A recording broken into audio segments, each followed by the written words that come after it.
Mudah-mudahan bisa di atas 5%. Ketika ditemui usai hadiri acara sosialisasi pengampunan pajak, Kepala Kantor Perwakilan Bank Indonesia Wilayah 7 Palembang, Hamid Poncowibowo mengatakan, perbankan di Sumsel telah siap menampung dana repatriasi hasil dari pengampunan pajak. Dan perbankan sendiri akan mengarahkan WP dalam mengolah dananya untuk investasi atau perdagangan di bursa.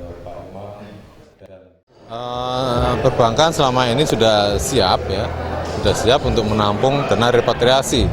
Kalau dia masuk dananya, tapi kalau hanya declare kan tidak, dana nggak masuk. Jadi dana itu hanya sekedar declare bahwa si A ini punya dana sekian di luar negeri.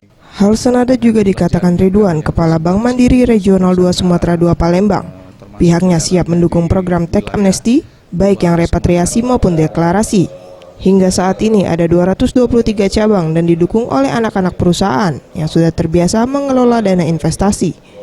Bank Mandiri akan mendukung secara maksimal untuk mensukseskan Tax Amnesty agar terjadi percepatan pertumbuhan ekonomi. Dengan jumlah jaringan kami yang tersebar di seluruh pelosok Nusantara, termasuk di dalamnya di wilayah 2 Sumatera 2 ini ada 223 cabang dengan didukung oleh anak-anak perusahaan yang selama ini memang sudah terbiasa mengelola dana-dana investasi nasabah-nasabah besar. Jadi kami rasa kami siap untuk mendukung program Tax Amnesty. Mega Dwi Handayani, Gusti Putu Sumertaya, Sriwijaya TV.